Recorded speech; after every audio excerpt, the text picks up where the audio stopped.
Recording. My. I was not ready for that. I'm never ready for it. What's up, wrestling fans?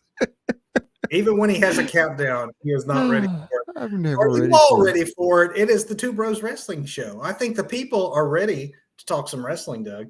Let's do it. Let's talk some wrestling. Tonight, we have as our main event, the Should Have Beens. We're going to look at some of the biggest names, or I guess I should say some of the most infamous names in wrestling who could have been bigger deals than they ended up being in this sport, had everything working for them, and for one reason or another, they didn't end up being the stars in this business that everyone pegged them to be. A lot of that, well, there's some varying reasons for that. Sometimes it's on the company, sometimes it's on the performer. We're going to go into that. Let us know what you think when we get to that segment. But Doug, as we always do, we start with some news. Let's do it. Let's hit that opening bell. Doug, a few weeks ago, we were talking releases. We need to start again with releases. This time from NXT. This follows, of course, the main roster releases from a few weeks back. Many of the names of those released are not going to be overly familiar to folks, so I will not go through every last person. They include a lot of kids, and I say kids respectfully because they were a lot of performance center talent who had not yet even made it to television. So I'm just going to highlight a few of the more notable releases amongst these names. 4 of these folks, even though they had not made it to NXT TV, they were folks who were recently featured on the John Cena produced Next Gen docuseries on the Roku channel. So no spoilers for me because I'm only like 3 episodes in and I'm enjoying it. And I have my favorites. And I know a few of my favorites are folks that were signed and now also released. So, again, if you watch that entire series, you can look up the names and see if your favorites was amongst that group. There was BOA, and Doug, I don't know how familiar you are with BOA, but it kind of continues a trend we saw with the main roster, and that being international talent being let go. Yeah. And I know BOA, probably like some of the folks that we had discussed earlier, was probably slated to be part of NXT China or NXT India in the case of some of the main roster folks that were let go a few weeks ago. Unfortunately, those plans are obviously not coming to fruition anytime soon. Not a great look per se that WWE doesn't have anything for this international talent in the absence of these regional territories. Valentino Feroz is someone who's also been featured regularly on NXT television. She's gone. Trey Bearhill is another who had been on television a decent amount. He's gone. And then there's probably the 2 more infamous names. Maybe infamous is not the right word. I'll say biggest names. The one with the biggest resume is Drew Gulak, who has been working both on screen and then behind the scenes in NXT, has been with WWE for 8 years. But in her recent book, Ronda Rousey had accused Gulak of some inappropriate behavior, and he immediately disappeared from TV following the accusations. And then, of course, the timing of this release would indicate that this is what led to his departure. But just don't ask Triple H about that. No, because the game will tell you that they didn't release him. They've just chose not to renew his contract, which isn't up until next month, and they've just chose not to renew it. And then I'm sure have you heard all the scuttlebutt about his bullying? It was like a little mini Bill DeMott running around down in developmental with him bullying the crap out of everybody, really, targeting injured body parts of people who've returned and then, challenging them to say anything about it. And allegedly anyway. So allegedly, but it is maybe telling that the only thing that has been said on NXT television was by Charlie Dempsey from the new catch. Right. Republic. Catch. Yes. The other catch or the crew or the Republic. Charlie Dempsey is now leading the group that Drew Gulak was leading, and basically in character, of course, so scripted to say it, but basically told the D'Angelo family, who storyline wise got rid of it, basically like, you took out some trash that needed to be taken out. And I'm wondering if that's a true dig at Uh-huh. the reputation of Drew behind the scenes. Again, all allegedly, but Right. it was interesting to see Triple H turn a little bit like his father-in-law when asked a question by a reporter. Yeah. Got actually testy. And then I guess the last one that might be the biggest one. Drew Gulak is for certain the biggest name as far as familiarity with wrestling fans, pro wrestling fans. But then there's the amateur wrestling fans who are going to pay attention to Gable Stevenson. Stevenson only had one NXT match that ended in a double count out against Baron Corbin of all people. But they made a big deal of his signing back in 2021 when he, he's legitimately, from everything I've read about Stevenson, I don't follow amateur wrestling like I do professional wrestling, but he apparently is one of the greatest amateur wrestlers to ever come out of America. And WWE, of course, sees this Olympic gold medalist, signs him for a ton of money and think he's our next Kurt Angle. Doug, we've seen it enough to know that Kurt Angle was the unicorn and that he was the guy that can make that transition. More often than not, your amateur athletes don't understand the difference between amateur and what it takes to be a pro wrestler. It definitely takes some charisma. If you ever saw Stevenson in his appearances on camera, it was obvious from the get-go the man was devoid of any charisma. And didn't they actually draft this kid to Raw and make a big deal about that? They were just drafting him to Raw and then yes, he was part of the draft, made it to the, again, to be a big deal. He's being drafted even before he's had his first match. And man, they put him on camera and Kurt Angle had it. He didn't have it. And then there was that first match, which he looked completely lost. I mean, completely lost. And who knows where he goes from here. But the amateur ranks is one thing, not as easy as it looks, guys. Pro wrestling is its own deal. Kurt Angle is one of the GOATs. Gable Stevenson will be a footnote someday. Someday. Doug, after a bit of backstage and behind the scenes drama, we finally have a location for WrestleMania next year. WrestleMania 41 will take place April 19th and 20th, 2025 in Las Vegas. Normally, we know Mania City well in advance. They're already advertising it at the prior WrestleMania, if not before. But this year, we did have a bit of a delay. All signs pointed to Minneapolis being the site for WrestleMania 41. At the last minute, WWE pivoted to Vegas.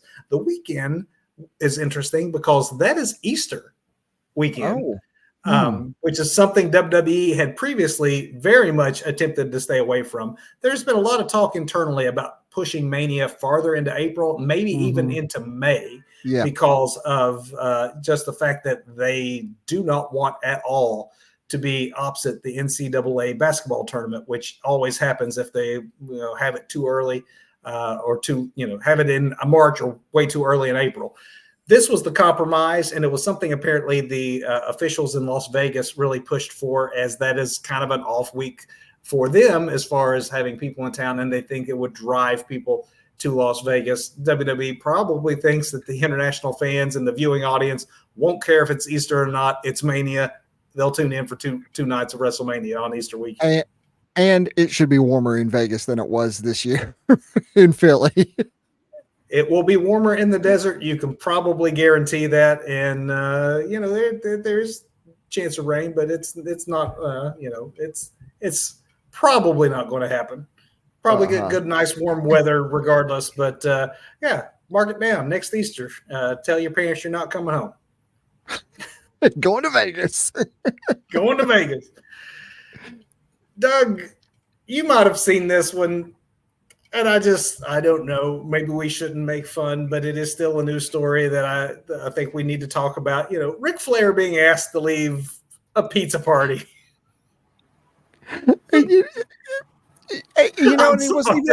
He wasn't even asked to leave. He was just cut off. The guy's like, I'm not even asking you to leave. I'm just telling you can't have any more to drink. Rick he was at a pizza. If you've not heard this story, he was at a pizza restaurant for a graduation party for two relatives. And then he self-reported this. He took to social media to complain that he dropped $1,500 at this place prior to being kicked out after an incident. He didn't specify the incident other than just saying he'd never been treated so poorly in his life, all this stuff. And then the video surfaces showing a heated Ric Flair getting up in the face of a kitchen manager, a patron offering to, take Rick outside to fight him. It did not make the Nature Boy look the best. No, apparently the kitchen manager with whom he got into a fight was taking too long in the restroom. And that's what escalated this argument. You can't make this stuff up. Ric Flair kicked out of a Chuck E. Cheese or whatever because the cook was, taking too long having a dump or what have you. Like, this is a story that we're all having to talk about. You can't make it up. Oh, Nature Boy, Nature Boy, Nature Boy. When the video surfaced, though, Nate did sort of walk back his whole, I've never been treated so poorly in my life, and admitted he actually, I shouldn't have got angry. I was wrong to lose my temper. I was just taking up for myself, though. Oh, of course. But then he did go on to say that, well, prior to the incident, he really had enjoyed himself, and the food was actually pretty good. Had to put him over at that point, right? Oh my gosh, too good. Doug, wow. We'll end the opening bell segment tonight with another legend we'll talk about, and this one not kicked out of a pizza establishment, but kicked out of WWE. So Jerry Lawler is officially off the payroll. And that might be surprising to some people who are watching this show, hearing that, wait a minute, Jerry Lawler was on the payroll. Well, there are a lot of guys that are on the payroll.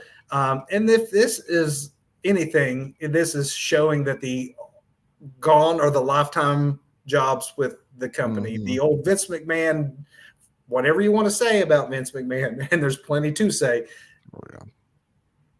Legit things to say in complaints about the way Vince ran his company. But if you were the right person, if you were the people that were in with Vince, there were lifetime appointments. Essentially, you had a job for life if you were a certain crew of people.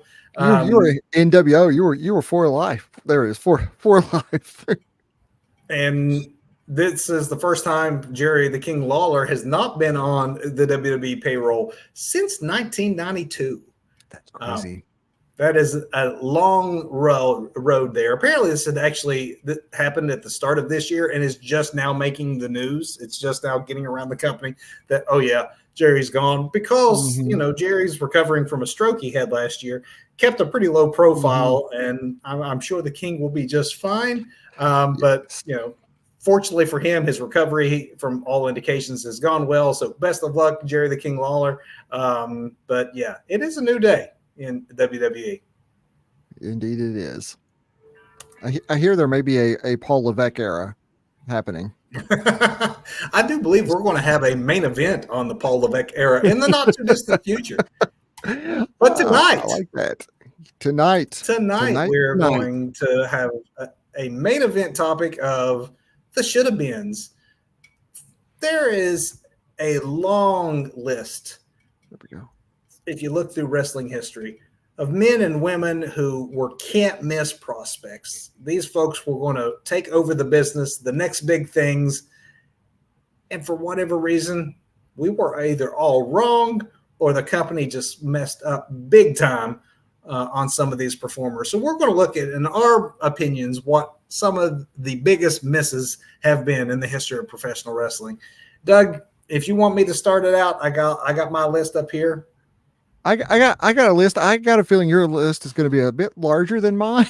But yeah, let's go ahead. You go first, and we'll probably have some cross pollination too. So this should be interesting. I believe we will, and I think this might be somebody that even if he wouldn't make your list, you would agree with me that when he showed up in 1990s WCW, I thought Sean O'Hare one day would be main eventing WrestleMania. Man, Jindrak and O'Hare when they came in as a pair, yeah, Sean O'Hare. And I thought, one day this guy who, is built like Goldberg, but flies like, Jeff Hardy. He was doing swantons and things like that. Like, what you talk about someone who couldn't miss, and he missed. Now, part of it was you're in WCW and its dying days, which didn't help him any. But sadly, his story has a really sad end, because in 2014, his father found him hanging from a bedpost in his bedroom wow. at only 43 years old. So, not to start this list on quite the downer, but Sean O'Hare looked like he had every advantage in the world and did not end up making it. Is it WCW's fault? I would say that in this case, WCW didn't do him any favors, but obviously the man had some demons he was dealing with, so that might have affected his upward trajectory as well. But I thought he truly would be a WrestleMania headliner potentially one day, and it just did not happen for him. Yeah, that's wow. I had no idea that's the road that he had traveled and ended on. That's sad, man. Yeah, it is.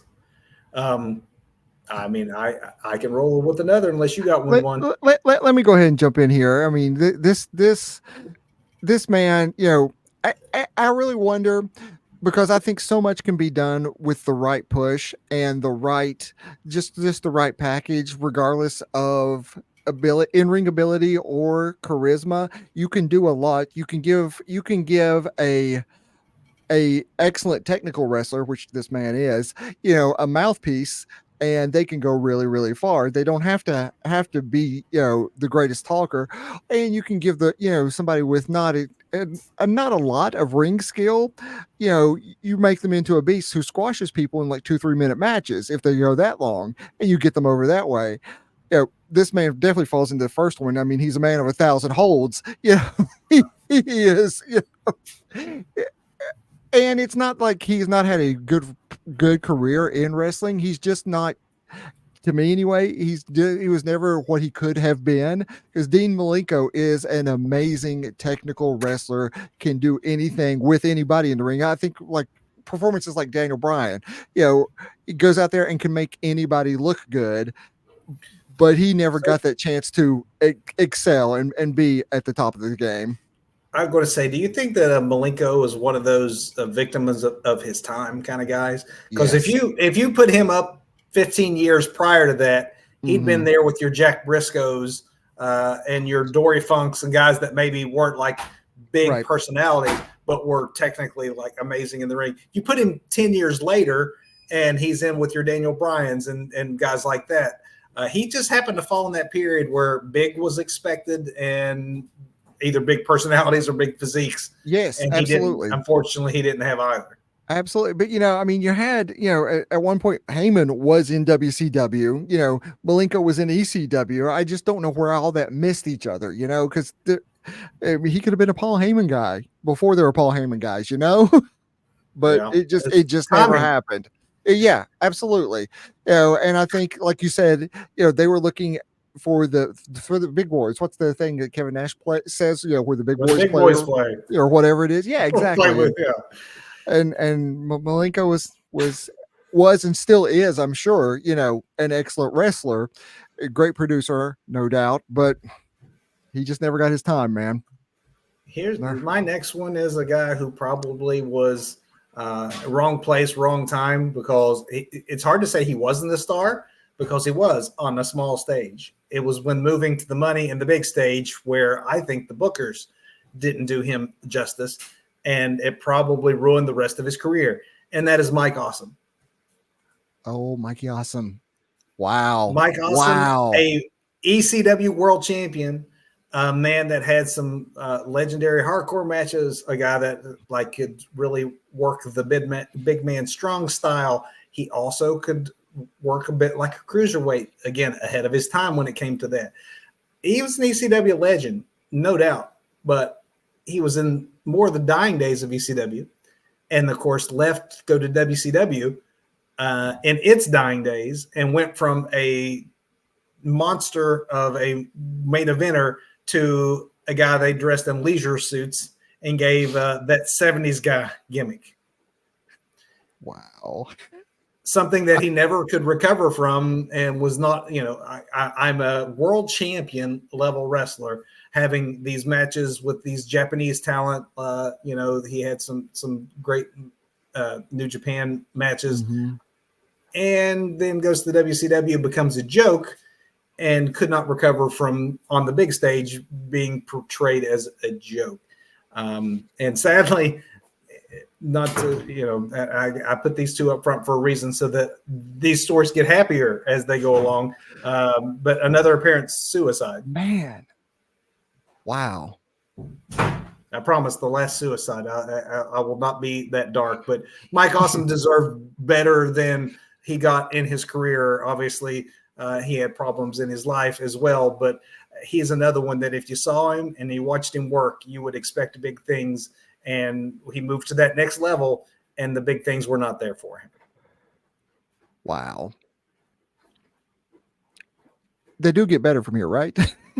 They do go up.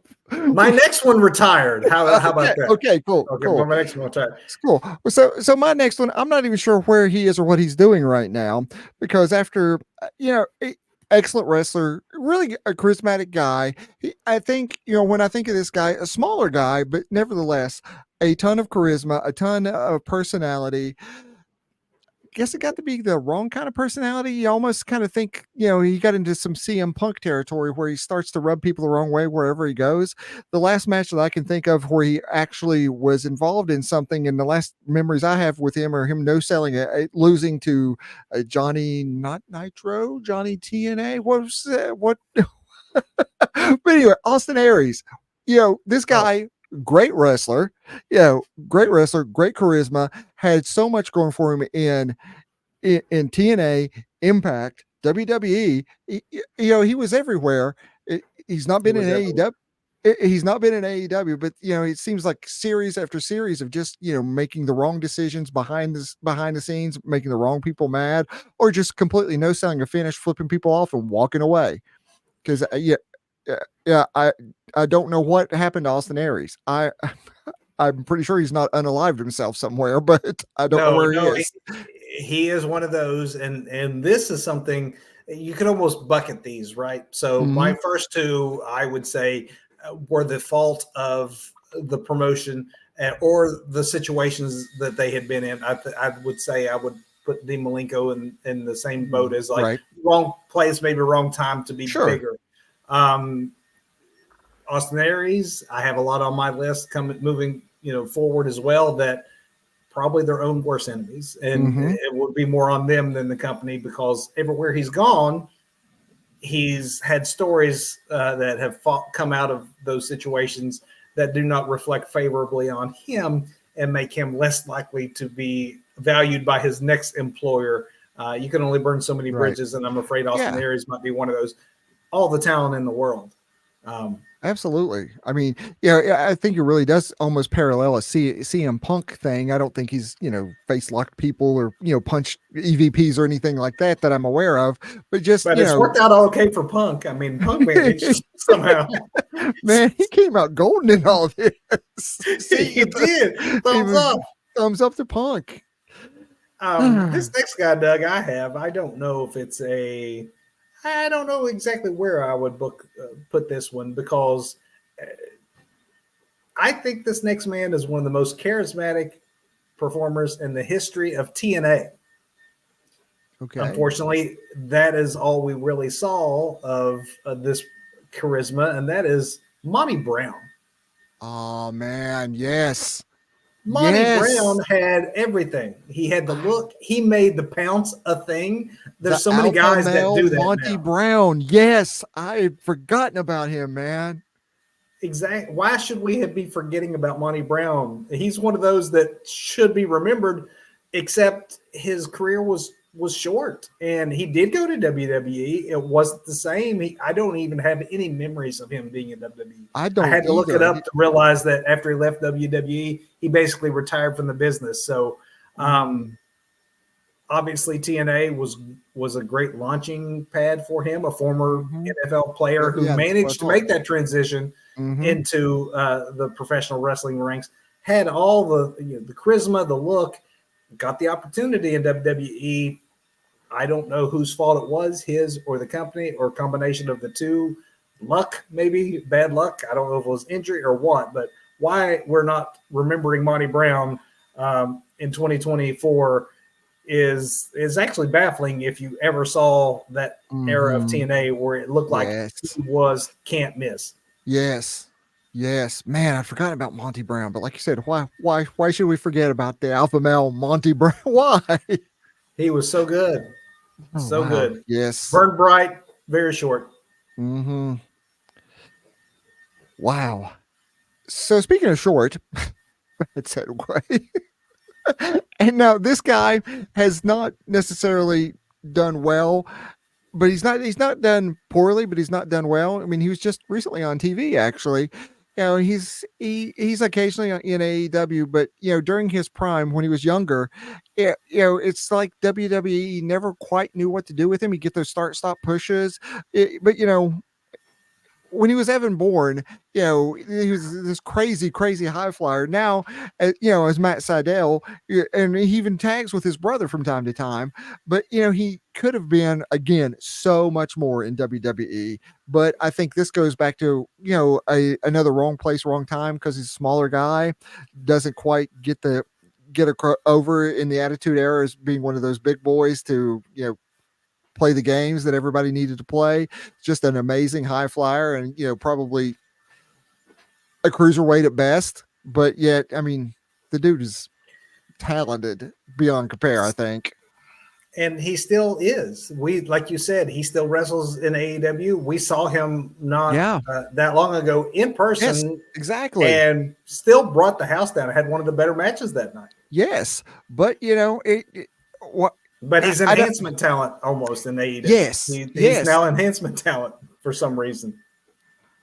Yeah. But, some of these people, though, almost like, even though they're still in the business, it's almost like they're past the point of the sell-by date where absolutely. Is it possible to rehab Matt Sydal? Do you think it's too late for him to be something, or he's settled in his spot in the industry? Yeah, unfortunately, it's not where we would want him. I don't think it's possible to rehab him at this point. I mean, it is what he is. He's that grizzled old vet who can, help get new talent over, and that's about it. But if you don't know who he is, you really don't know who he is. He's just this older guy on the roster that shows up from time to time and does some cool flippy floppy stuff and is off TV for months on end. Not the end we expected for him when we first saw him on the scene. Absolutely. It's like this guy could be another Rey Mysterio, an unmasked Rey Mysterio. No, never got there in any promotion he was in, really. So my next one, Doug, is someone who maybe fans watching our show might disagree with me on this one. And if so, great. Put it in the comments. Let me know you disagree, because it's my first female to make this list. And she was amazing when she was in, again, TNA. Actually, instead of just amazing, some might say she was awesome.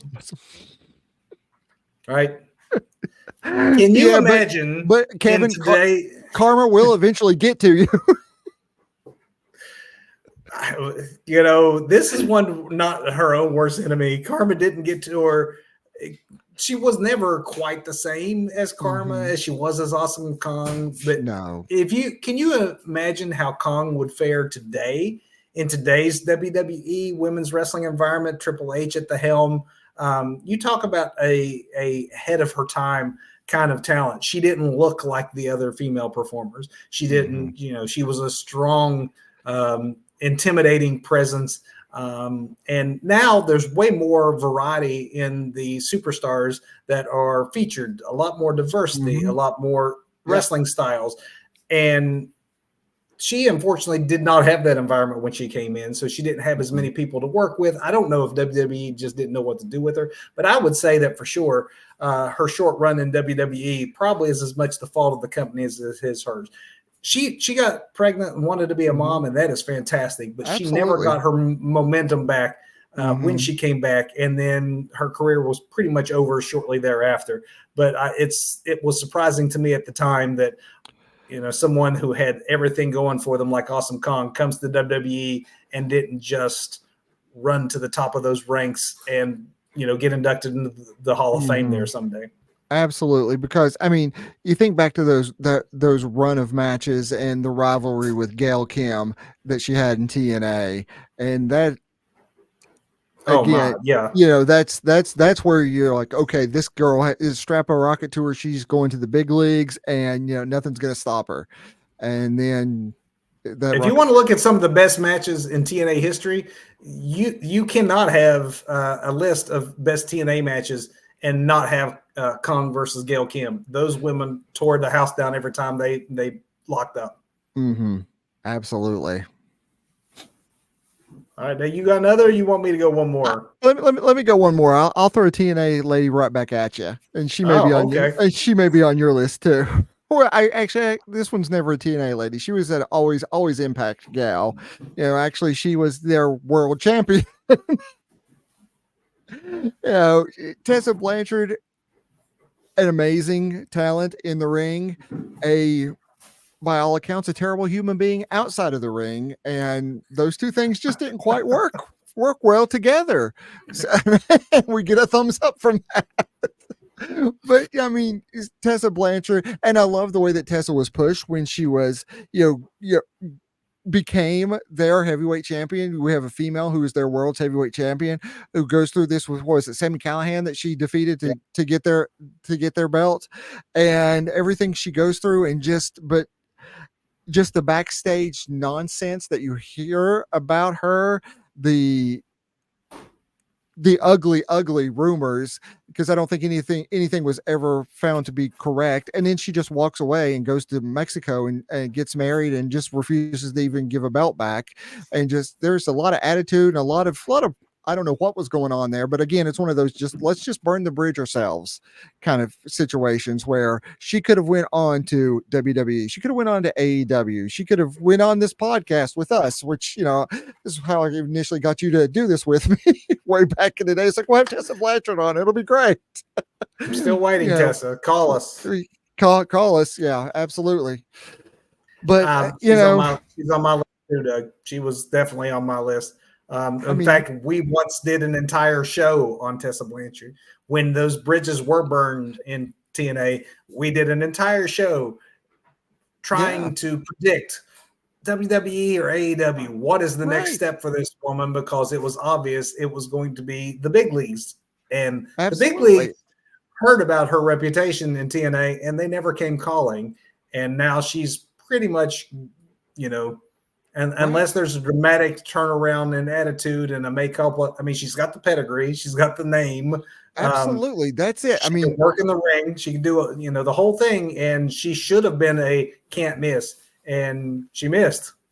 And just her pedigree alone. She is the daughter of Tully Blanchard, a Four Horsemen. She is the stepdaughter of Magnum TA.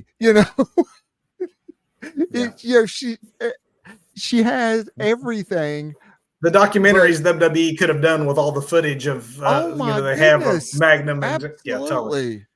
And sadly, she's another that at this point, she's still young enough that maybe, but there's no indication that that's going to be turning around. She's likely going to remain a should have been, but no, didn't happen. Look, man, I think, if she couldn't get into AEW when her dad was there, she's never getting into AEW. And WWE has far too much talent and far too much sense at this point, with the people running that company. So, time has passed. Yeah. Time has passed on this next person too, on my list. And, regardless of what one may think about him, when you saw him on screen, you paid attention. Charisma to the extreme. And you can't teach that.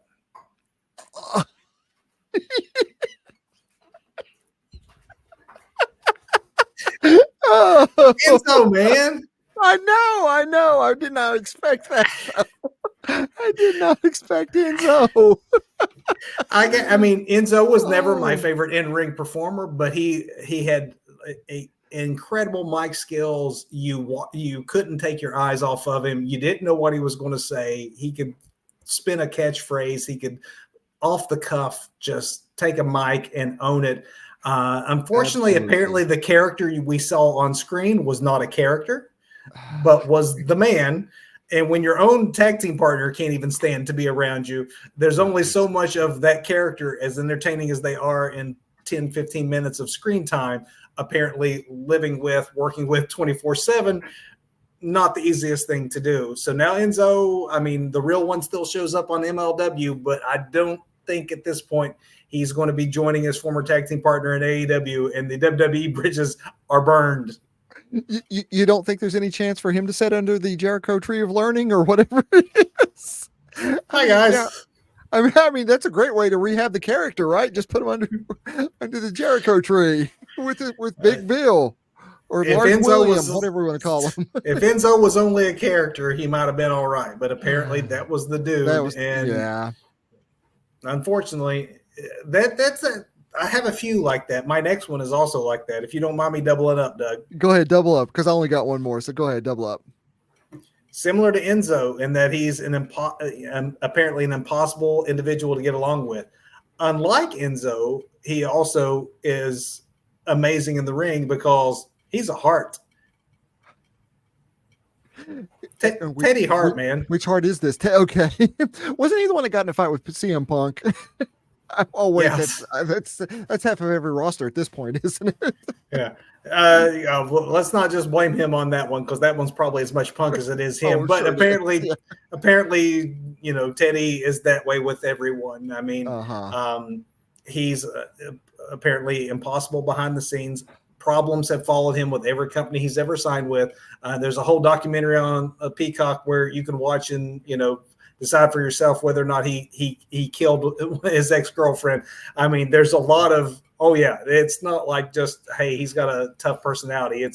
He's a dangerous individual, allegedly. Allegedly. But then again, his skills are that of a heart. He can do anything from technical to high flying. But what was one of his last shots at the semi big time on the Indies a few years ago? There was that heat he got from continually doing backflips off the cage. He just went into business for himself, did like 20 straight backflips off the cage, not selling anything, and just he's his own worst enemy. He's got a lot of mental health demons, drug problems, and it's at this point he's a middle-aged man, and there was a window there where he possibly could have been the next Hart that would go into the Hall of Fame, and instead he's a footnote and an embarrassment to the Hart family. I think there's a certain degree of empathy you have to have with all of these kids from these huge wrestling families. I mean, just watching the Von Erichs Iron Claw movie, seeing documentaries, knowing what we know allegedly of Vince, having to grow up in the Hart dungeon, that's your childhood. I think there's a certain degree of empathy we have to have for them, and really wonder how Natty really came out so normal as she actually did in comparison to others in wrestling families. Yeah, that's true. I mean, it couldn't be the easiest thing, obviously, to be in those, basically you grow up in the circus, right? But yeah, exactly. I mean, we have all these. I'm sure they're all a little messed. I'm sure they're all a little messed up, but Teddy was messed up to the point of not being able to control himself. Yeah. Wow. I got 3 more, Doug. So I know you got one more, so let me do my last one here, and I will give you the floor with your 3 more.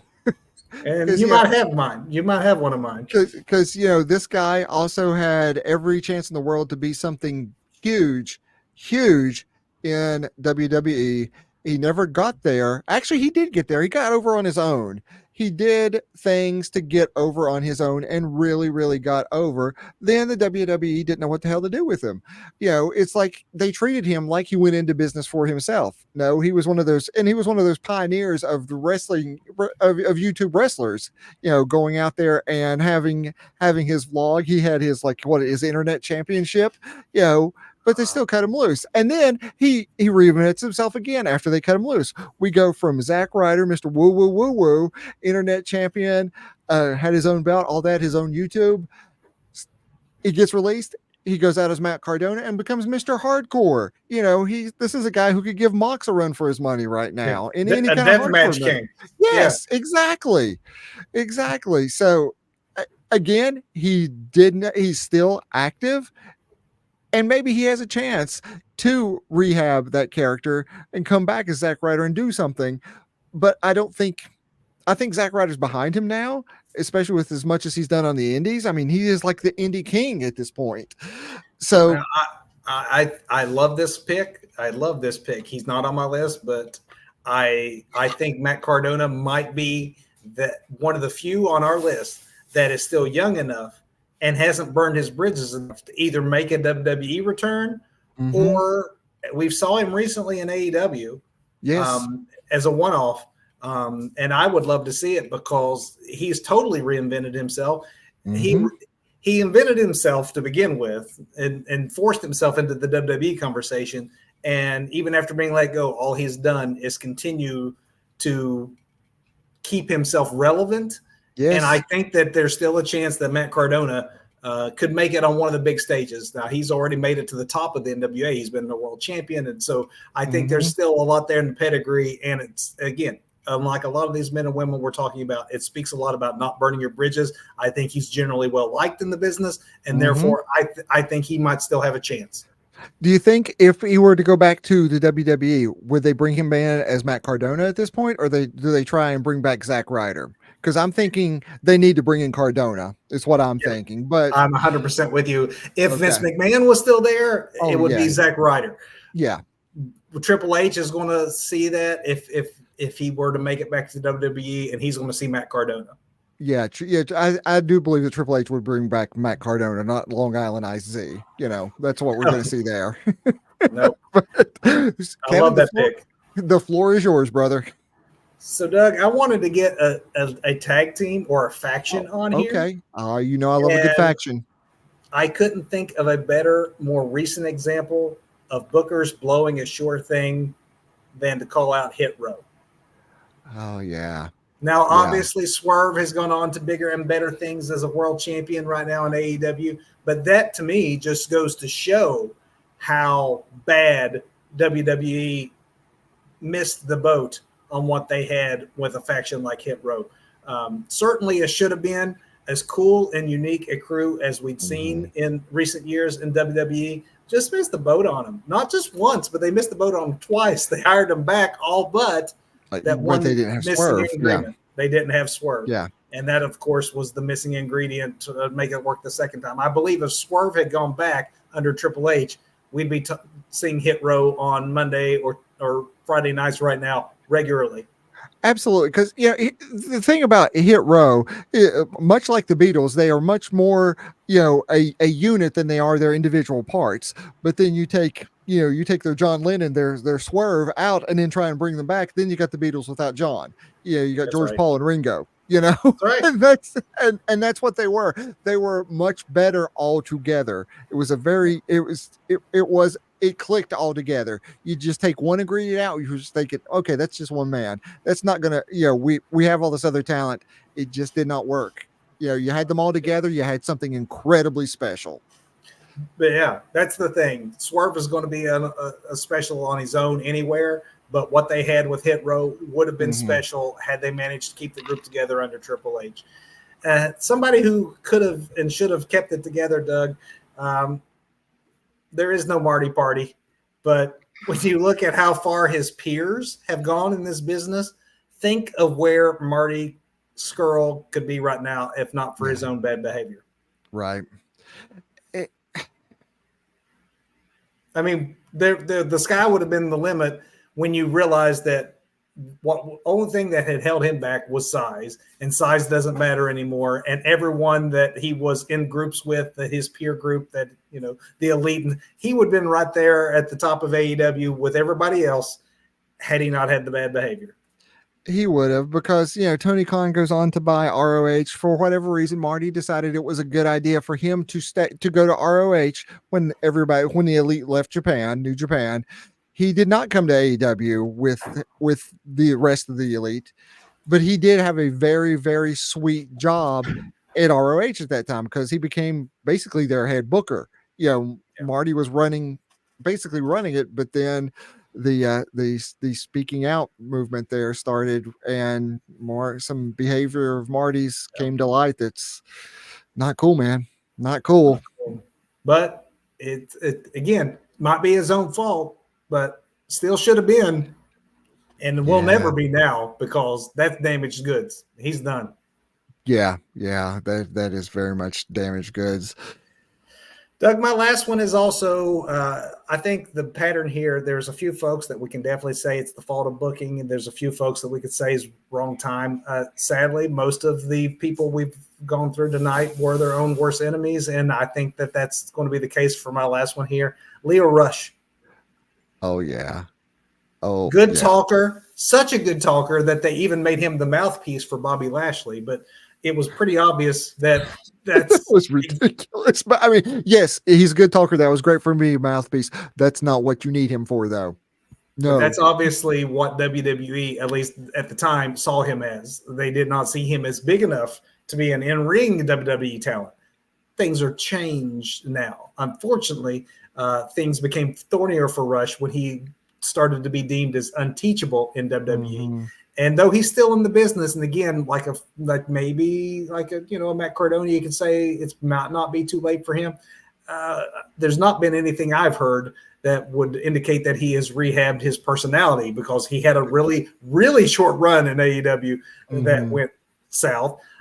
New Japan worked with him. He had a couple of no-shows there, said it was, illness. Like, there's always something with him. There is always, yeah. It doesn't seem like it's surely enough of those stories don't pile up and you go, it all has to be coincidence. Mm-hmm. There's something there. And unfortunately, I'm sure it's Jack Perry. That's what's wrong. Leo Rush should have been big, man. He should have been big. I just saw something recently on, I think it was YouTube or maybe it was X, where there was an indie match where he's got this almost Undertaker supernatural type of character he's doing now. Yeah.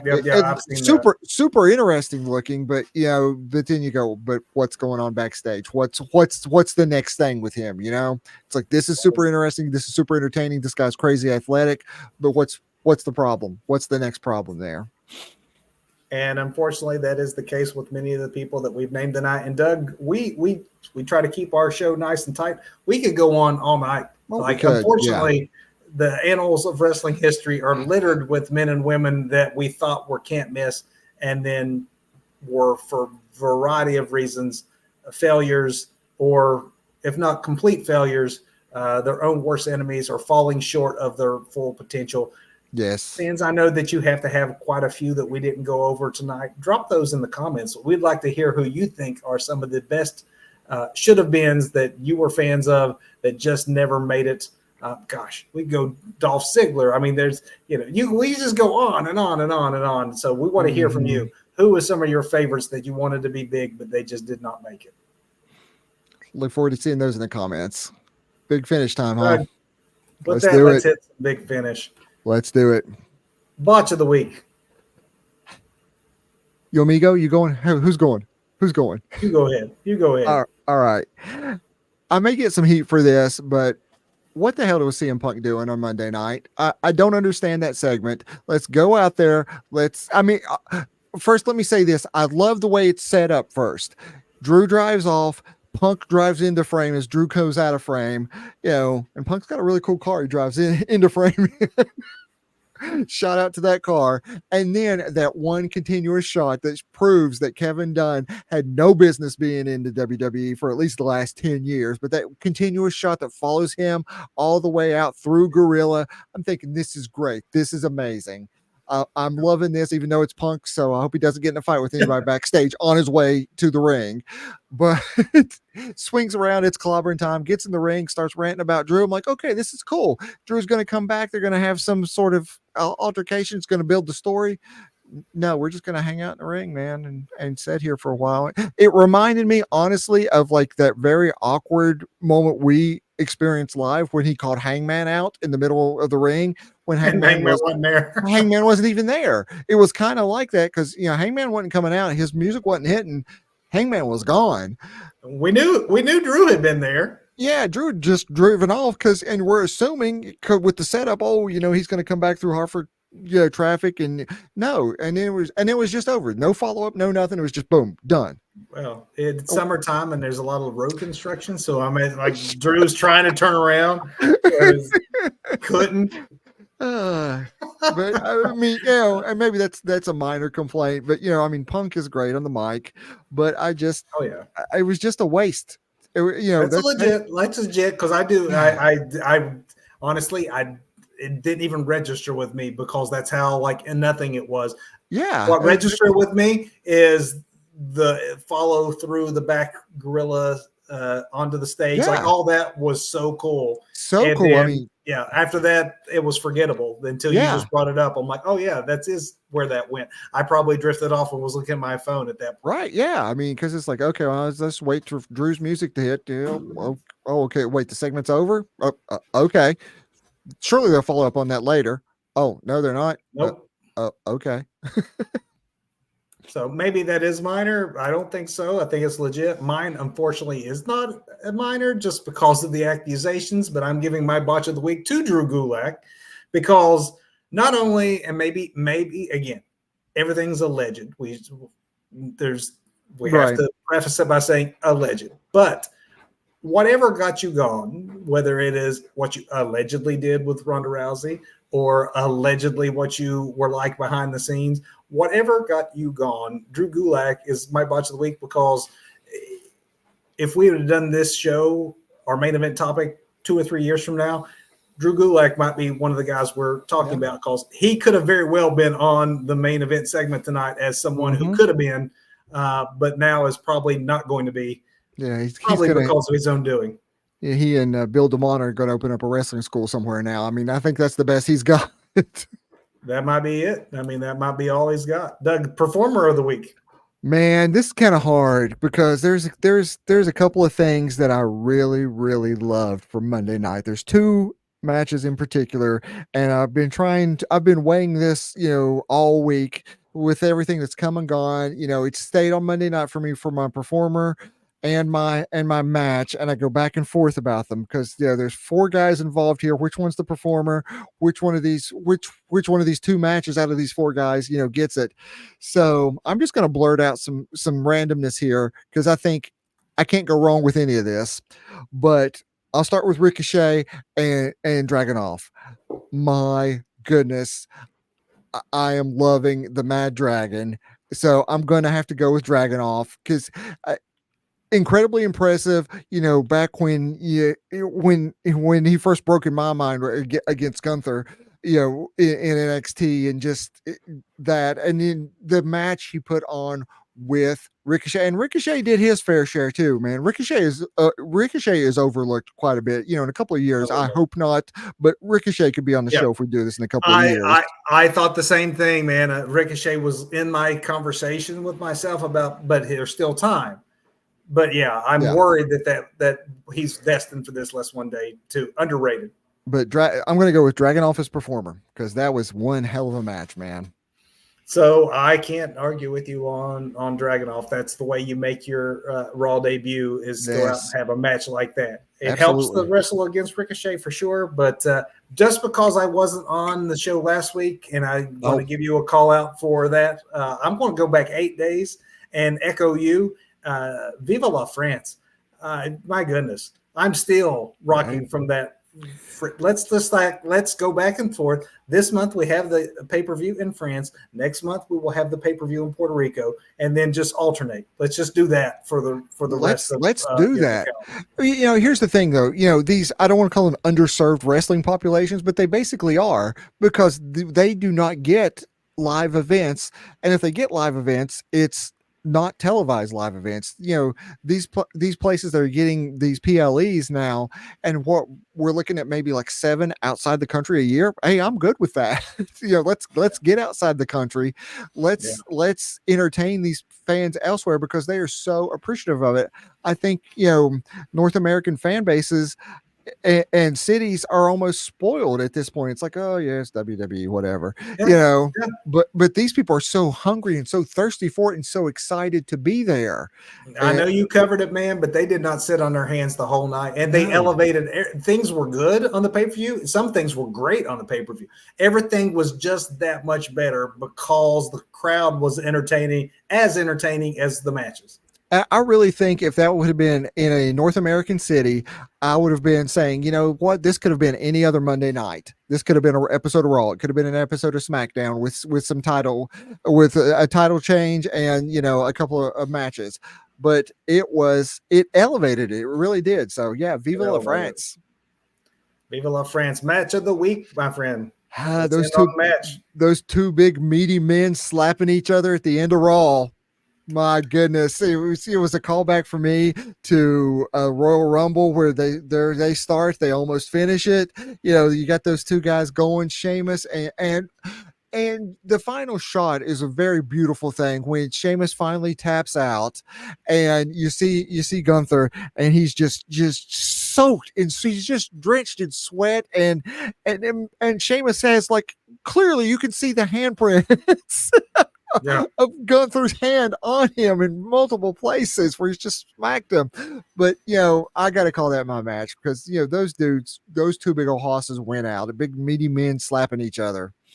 I was torn. I love that match. I'm going to actually go with one you called out earlier, that Ilya Dragunov versus Ricochet contest. Beautiful. Was, yes. But it goes to show these were both King of the Ring qualifiers. There Yes. was a couple of the Queen of the Ring qualifiers that were also in contention too. I love me a good tournament. It's a great segue for us to end on because that is actually what we're talking about on next week's show. The return of King and Queen of the Ring. That is the main event topic on next Sunday's broadcast. We will see you at 8 p.m. Eastern time if you join us live. In the meantime, go watch Monday Night Raw because there was a lot of solid matches in this tournament, including my match of the week, Doug's match of the week. Let us know what you think about those. Absolutely. There's just a lot of wrestling on Raw this past Monday. It was almost pay-per-view stacked. Yeah, it was, and the performances made it feel as such because a good tournament, if you make the stakes feel important, it brings that sports-like feel to the whole presentation. It elevated what was a normal Monday night into, we're doing King of the Ring, Queen of the Ring qualifiers, and then the performers go out there and have pay-per-view quality matches. Like I said, there's several matches from Raw that we could have picked from as legit match of the week contenders. So go watch Raw, and we will see you next Sunday night when we talk about King and Queen of the Ring. Awesome. Return of the King and Queen of the Ring. Return of the Queen. All right, good night, everybody. Go watch some wrestling. Good night.